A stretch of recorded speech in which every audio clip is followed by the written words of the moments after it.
The Department of Labor and Employment says hundreds of thousands of overseas Filipino workers will benefit from the agreement forged early this week by ASEAN member countries. The full story from Julius de Samburon. It was a very important and timely move for the ASEAN leaders to sign the consensus on the protection and promotion of the rights of migrant workers. Department of Labor and Employment said this is a clear commitment and obligation by Southeast Asian countries to protect and assure the rights and lives of overseas workers. Kasi may mga nag-criticize na wala daw legal binding effect.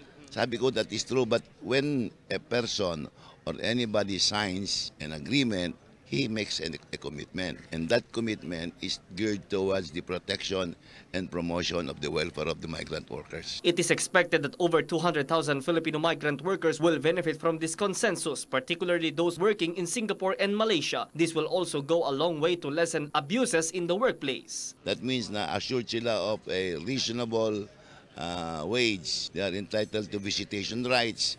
Meron sila ng yung leaves like vacation leave, sick leave, break once a week. Department of Foreign Affairs earlier said that the signing of the consensus would be the centerpiece accomplishment of the Philippine chairmanship of ASEAN. Some OFWs are in favor of this move in improving labor standards, leaving ASEAN member states who signed the consensus with no choice but to follow it. However, they also appeal overseas Filipinos working outside ASEAN, such as in Middle East, will be also be given focus. Mostly, marami naman talagang OFW na sa iba-ibang country. Sana lahat, hindi lang sa Asia. I-implement talaga nila na yun ang policy.